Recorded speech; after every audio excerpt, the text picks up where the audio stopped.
Ya nanti pijitin.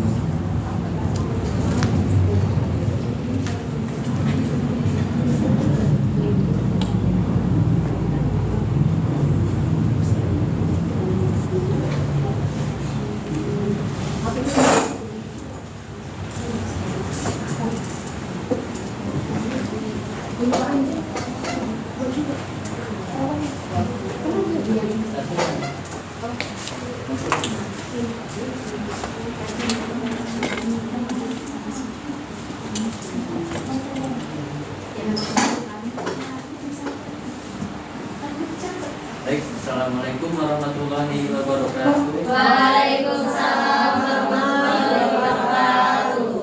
Saya hormati Bapak Kepala Sekolah SD Negeri 20 Tambulan, kemudian Ibu kami selaku koordinator maju bersama, dan rekan-rekan Bapak Ibu guru kelas maupun guru mapel yang sempat hadir pada kegiatan global kita pada hari ini.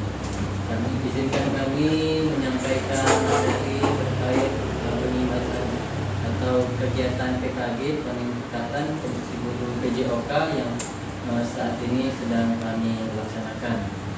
Hari ini saya akan memaparkan tentang rencana tindak lanjut kami pada sekolah kita, yaitu model sport education model pada permainan bola besar, permainan basket modif. Ya, latar belakang. Mengapa saya mengambil bola basket atau basket modif ini? Yang pertama adalah permainan bola basket merupakan salah satu permainan yang sangat disukai oleh peserta didik kita, terutama di fase C, khususnya kelas 6. Karena permainan tersebut menarik dan menyenangkan. Selain itu juga dalam permainan tersebut dapat melatih kerjasama tim, kemudian kekompakan dan percaya diri peserta didik. Namun demikian, dibalik itu, dalam permainan bola basket itu perlu dipersiapkan sarana dan prasarana yang mendukung untuk pelaksanaan permainan tersebut, di mana tidak semua sekolah memiliki sarana dan prasarana yang dibutuhkan. Maka perlu adanya modifikasi permainan yang dapat melatih gerak dasar bola basket tersebut, tetapi juga dapat memanfaatkan aset yang ada di sekolah masing-masing. Terutama di sekolah kita itu ada lapangan bola basket yang sudah di semen, ya, bentuk yang bisa kita manfaatkan. Kemudian apabila permainan bola basket dapat dimodifikasi dalam permainan bola basket modif yang menggunakan alat berupa ember sebagai keranjang atau sejenisnya, dan bola basket itu sendiri, serta lapangan yang tersedia di sekolah-sekolah. Tujuan program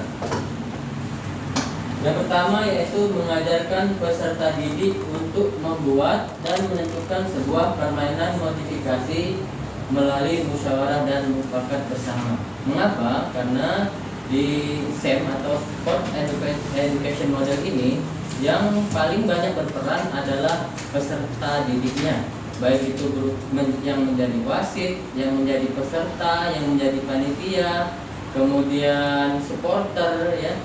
Semuanya dilakukan oleh peserta didik kita. Sebagai guru hanya mengkoordinir saja. Nah, disinilah kita menumbuhkan kepada peserta didik itu untuk belajar musyawarah dan mufakat bersama. Kemudian yang kedua, mengajarkan peserta didik untuk belajar bertanggung jawab melalui pembagian tugas yang diberikan saat kegiatan permainan tersebut.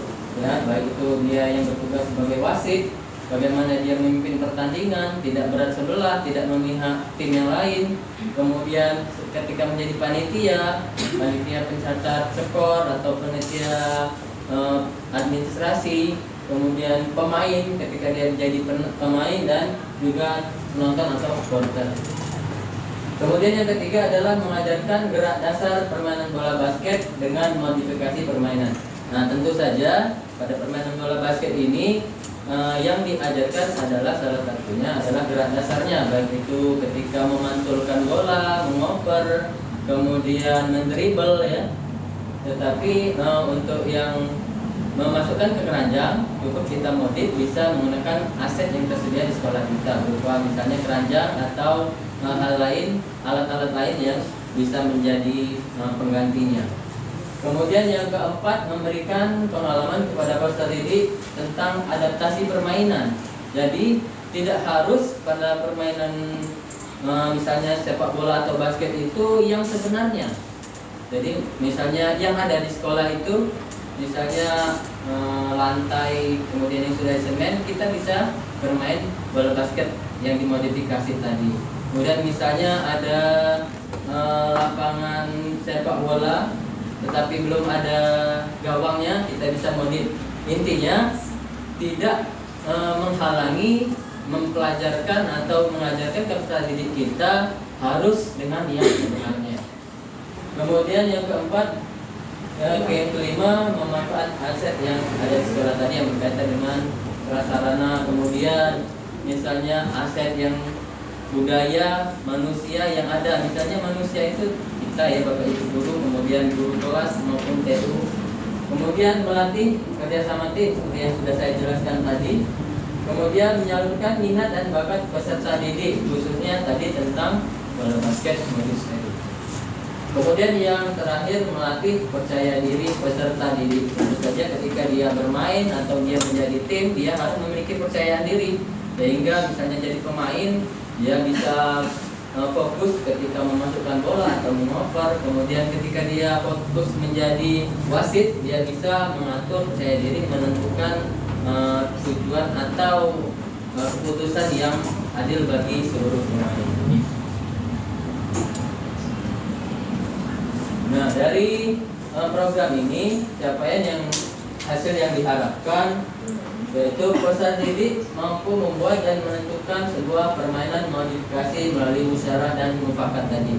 Karena di set ini tadi saya ulangi lagi bahwa yang terjun langsung, yang bergerak langsung itu kita tujukan ke peserta didik kita, ya. Kemudian peserta didik mampu bertanggung jawab sesuai pembagian tugas yang diberikan. Kemudian mampu memahami gerak dasar permainan bola basket melalui permainan modifikasi bola basket tadi.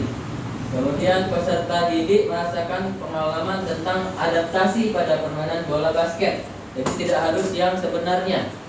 Kemudian peserta didik kalau dapat memanfaatkan aset yang ada di sekolah. Aset di sekolah ini banyak. Bisa dengan peralatan yang ada, bisa dengan guru-guru yang ada di sekolah. Pokoknya semuanya yang bisa digunakan untuk menghasilkan atau mencapai tujuan itu dinyatakan aset. Kemudian peserta didik mampu menyalurkan minat dan bakatnya pada permainan bola basket yang dimodifikasi tadi. Dan yang terakhir, mampu menerapkan percaya diri dalam permainan bola basket yang dimodifikasi. Langkah-langkah program kegiatan. Nah, yang pertama, mengajak peserta didik untuk membagi peran dalam permainan bola basket yang dimodifikasi tadi, ya. Jadi kita bermasyarakat kepada peserta didik karena yang dititik beratkan di sini adalah pengalaman peserta didik kita untuk berpartisipasi. Jadi ketika akan melakukan itu kita bermusyawarah dulu, baik itu dia siapa yang akan menjadi wasit, kemudian siapa yang menjadi pelaksana, pencatat skor, hakim garis, pemain dan penonton. Kemudian mengajak peserta didik untuk mendata peralatan yang diperlukan, yang terdapat di sekolah tadi. Kita data dulu. Misalnya sudah ada bolanya, kemudian keranjangnya atau lapangannya, itu yang kita catat. Kemudian mengajak peserta didik untuk bermusyawarah membuat peraturan modifikasi permainan bola basket dan waktu pelaksanaannya. Nah, jadi ketika akan melakukan permainan tersebut, kita dengan peserta didik membuat peraturan modifikasinya. Kita dengarkan masukan-masukan suara dari peserta didik tadi. Jadi sehingga peserta didik tadi dapat terlibat aktif dalam keputusan. Kemudian setelah menentukan modifikasi dan waktunya, tinggal pelaksanaan dan refleksi kegiatan yang sudah dilakukan. Nah, Nama kegiatan yaitu basket modif, sesuai dengan namanya, bukan basket yang sebenarnya. Kemudian jumlahnya mungkin bisa ditambah atau dikurangi, kemudian ukuran lapangannya, sehingga semua peserta didik dapat terlibat di dalamnya. Merupakan kegiatan kurikuler di sekolah. Jadi bukan berada di pembelajaran khususnya PJOK, tapi dilakukan, dipilih di waktu yang tepat atau di kurikuler. Misalnya setelah ujian peserta didik atau di lain waktu yang ditentukan. Kemudian pengaturan kegiatan. Nah, ini tadi dilaksanakan pada akhir semester setelah akhir semester atau ujian sekolah. Kemudian peran mitra komunitas belajar, saya sebagai guru PJOK berdiskusi mengembangkan materi dan aktivitas konsep gerak, penugasan serta penilaian yang sekarang ini. Jadi kita berkoordinasi atau berdiskusi tentang menentukan untuk materi, kemudian aktivitas konsep gerak dan penugasan serta penilaian ketika peserta didik tadi. Kemudian Bu Atun sebagai guru kelas 6 ini kan hanya baru rencana ya Bapak Ibu. Jadi bisa berubah, bisa ditambahi atau bisa dimodifikasi lagi. Kemudian diskusi tentang pemanfaatan ragam yang berkaitan dengan bagian otot, terutama di kelas 6 itu sudah ada pelajaran lepasnya ya Bapak Ibu. Sehingga ketika kepada peserta didik tadi bisa saling berkaitan. Jadi bisa selain dia belajar PJOK juga bisa belajar IPAS-nya. Kemudian Bu Sri sebagai guru kelas 6 berdiskusi bersama menggunakan materi aktivitas persiapan penugasan, presentasi tadi berupa video pendek. Jadi sebelum ketika kita menyampaikan ke peserta didik, rencana kita membuat video dulu tentang peraturan-peraturan atau ketika pelaksanaan itu terjadi. Mengapa Bu Antun, Bu Sri? Karena ini sebagai guru kelas 6 yang sudah senior menurut kami, sehingga dia bisa membantu kita, mengajarkan kita ke guru-guru yang lain, memberikan masukan, saran dan lain sebagainya. Oke Bu Antun. Nah, kapasitas yang dimiliki atau aset sekolah dengan memanfaatkan sumber daya yang ada di sekolah, yaitu aset lingkungan berupa lapangan olahraga. Kemudian kegiatan tersebut dapat digunakan pada kegiatan penunjang pembelajaran kurikuler PJOK, di mana pelajaran tersebut sangat berkaitan dengan gerak yang luas dan akan kurang maksimal ketika dilakukan di dalam ruangan. Dan tentu saja khususnya PJOK ini berkaitan sekali dengan kegiatan yang di luar ruangan. Walaupun ada beberapa materi yang bisa dilakukan di luar ruangan, di dalam ruangan. Kemudian selain itu juga sekolah memiliki guru-guru senior seperti yang saya jelaskan tadi yang berpengalaman dalam aktivitas pembelajaran, terutama guru kelas 6 yang dapat memberikan saran, masukan dan koreksi ketika kegiatan PJOK guna menunjang kegiatan peserta didik. Kemudian peserta didik di sekolah juga memiliki antusias yang itu bisa dijadikan sebagai aset kita biar dia lebih semangat lagi, terutama dalam hal berolahraga yang dapat meningkatkan tingkat kebugaran dan manfaat kesehatan lain yang mendukung perkembangan diri peserta didik. Evaluasi kegiatan bisa didapat dari semua elemen sekolah, baik itu rekan guru. Jadi setelah kegiatan itu dilakukan, kita lakukan evaluasi yang bisa dilakukan atau memberikan evaluasi itu bisa dari rekan guru yang lain, kemudian peserta didik maupun staf kependidikan, baik itu TU maupun perpustakaan yang masih dalam lingkup sekolah kita.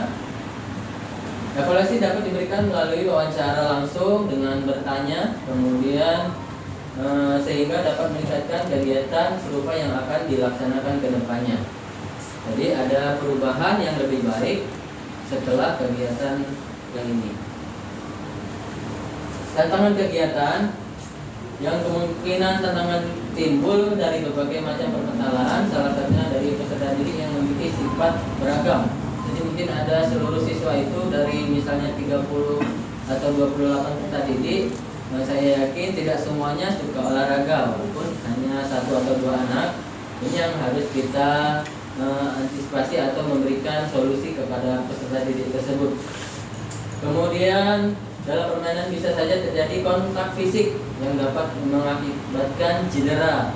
Nah, jadi itu sudah suatu hal yang wajar ketika terutama misalnya sepak bola maupun basket, apalagi tinju misalnya ya, ada kontak fisik sehingga ketika terjadi pasti kemungkinan besar kita sebagai guru harus memiliki solusi untuk menyelesaikannya. Misalnya ketika dia berkelahi atau luka atau terjatuh, jadi kita harus menyiapkan solusi-solusi ketika kegiatan itu terjadi.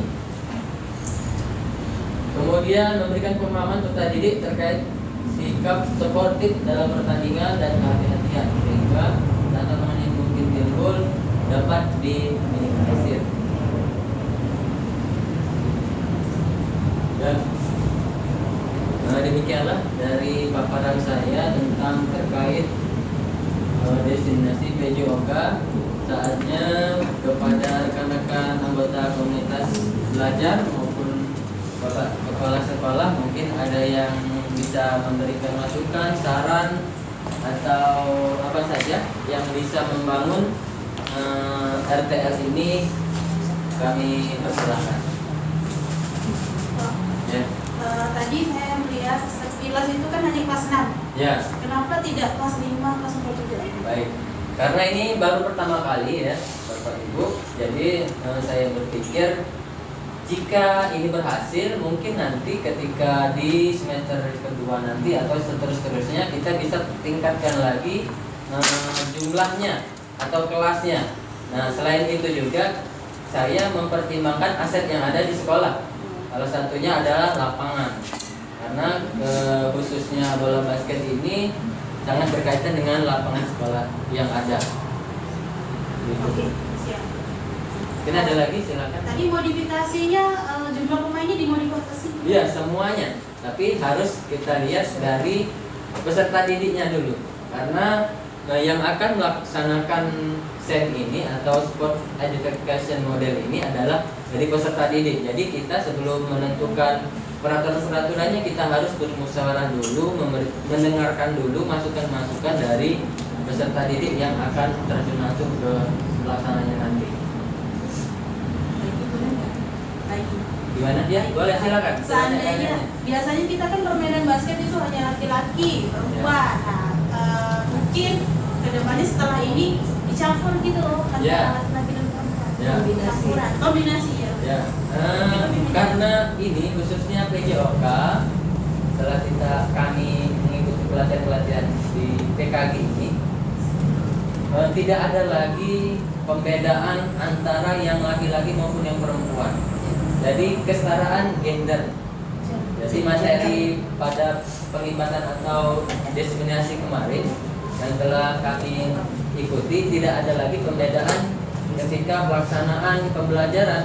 Jadi walaupun itu laki-laki, siswa laki-laki maupun perempuan pada materi yang sama harus memiliki tingkat pemahaman maupun keinginan yang sama. Jadi misalnya sepak bola, misalnya laki-laki dulu, perempuan dulu. Tidak seperti itu Bapak Ibu, tetapi digabung semuanya. Jadi semua yang laki-laki dan perempuan itu disamakan di kesetaraan gender. Itu ya, Bu Peri. Iya, iya. Mungkin ada lagi, silakan Bapak Ibu. Ya, Bu Dina. Saya Pak, seperti apa sih Pak permainan bola basket dimodifikasi itu? Apanya yang dimodifikasi? Ya, seperti yang masukan dari Bu Dewi tadi, modifikasi ini adalah semuanya Bu. Misalnya bolanya maupun jumlahnya, peralatannya. Nah, ini tidak bisa kita tentukan sekarang karena ini terkait dengan peserta didiknya. Nanti jadi kita kumpulkan dulu peserta didiknya, kita buat misalnya kesepakatan bersama jumlah pesertanya berapa nak kira-kira. Nanti mereka akan memberikan masukan. Jadi mereka terlibat langsung ketika pembelajaran SEM ini. Ini namanya Sport Education Model. Mengajarkan ke peserta didik untuk terjun langsung bagaimana sih turnamen sebenarnya yang ada di luar sana.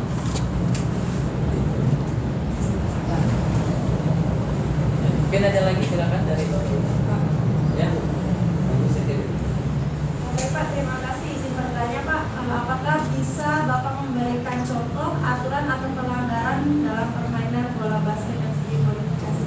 Ya, mungkin kalau misalnya permainan bola basket sebenarnya itu ketika mendribble misalnya ya, mendribble wajibnya itu harus tangan satu. Jadi tidak boleh tangan dua, boleh tangan satu, tangan kiri atau tangan kanan yang mana yang digunakan, tidak boleh tangan dua. Nah, dengan misalnya pembelajaran tadi, dengan kesepakatan peserta didik tadi, apakah yang digunakan hanya misalnya tangan satu saja? Jadi tidak boleh tangan kanan, tangan kiri, jadi tangan kanan saja yang digunakan, atau tangan kiri saja, atau boleh dua-duanya. Nah, itu nanti ditentukan oleh ketika bermusyawarah dengan peserta didik tadi telah dilakukan. Itu tadi terkait dengan ini ya, misalnya pelanggaran, atau ada lagi ketika mendribble bola tidak boleh lebih dari 3 langkah. 3 langkah ya, 3 atau 2? 3 ya kalau tidak salah. Jadi ketika mendribble bola tidak boleh dari 3 langkah, dia harus diberikan contoh. Itu sesuai dengan kesepakatan dengan peserta didik. Di dalam kalau yang sebenarnya itu yang di dalam kota keranjang musuh ya, kalau tidak salah itu di keranjang musuh. Tapi kalau di dalam lapangan, di lapangan sendiri tidak apa-apa. Ada lagi Bu? Bu Nuri. Ya, ini kan kultural Pak ya. Ya. Kira-kira ada jadwalnya atau gimana ini? Sama program kegiatan Bapak? Ya, ini direncanakan tadi kalau tidak salah sudah ada di setelah masih akhir semester Bu. Nanti saat kita selesai semester ya. Ya, lalu. Nanti saya menuju Pak. Ya. Tapi ini berkaitan juga dengan diagram Y melakukan diagram Y, melakukan voice, mengambil suara-suara murid Ya. untuk melakukan kesepakatan Mungkin di bersama. CGP itu ada. Iya. Kalau kami itu tentang mendengar masukan, kemudian suara, kependidikan Pilihan, tadi. ya, Ya. ya.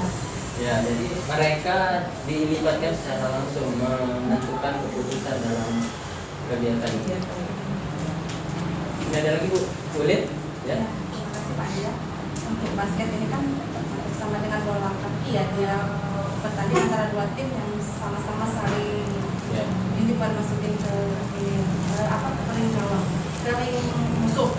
Kalau misalnya ini kan modifikasi, kalau misalnya perlombaannya itu masih berhubungan dengan bola basket dan tim, tapi perbanyak tim mana yang memasukkan itu tanpa harus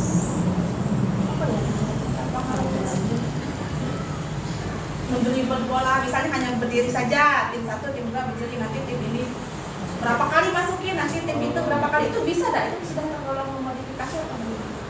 Itu berarti mungkin melakukan gerak dasarnya mungkin. Apa nih? Bukan pada permainan, berarti bukan tidak tanding. Tidak tanding. Tidak tanding secara langsung. Nah, hanya tim satu, tim dua, siapa yang paling banyak memasukkan bola ke ring. Ya, bisa saja seperti itu Bu, karena itu merupakan salah satu modifikasi. Jadi bukan yang sebenarnya, kalau sebenarnya kan tanding dan menerapkan peraturan yang sebenarnya. Nah, jadi nanti kita lihat setelah musyawarah tadi, apakah siswanya mau yang seperti itu atau yang tanding berhadapan, siapa yang atau yang paling banyak masukkan bola ke keranjang. Jadi itu bisa diberikan ke suara mereka, kita dengarkan suara mereka bagaimana yang mereka inginkan. Karena PJOK lebih mendengarkan suara peserta didik tadi, student center learning, pembelajaran berpusat kepada peserta didik. Mungkin ada lagi? Cukup? Baik, karena tidak ada lagi, saya ucapkan terima kasih atas perhatian dari Bapak Ibu semua dan Bapak Kepala Sekolah selaku penanggung jawab di kegiatan pembel kita. Saya akhiri, wabillahi taufiq wal hidayah. Assalamualaikum warahmatullahi wabarakatuh. Waalaikumsalam warahmatullahi wabarakatuh. Lagi, habis. Sudah. Hah? Habis kan? Bebas sudah. Jadi rekaman lagi. Ya. Masuk suara. Paling yang punya Bu Bu Dewi tempat nomor 2 kan dulu menanggapinya ya. Kenapa masih nggak terlalu dikit tadi masih kami koordinasi dan aksara kita jaga dari Pak Ibu dengan Mas ya.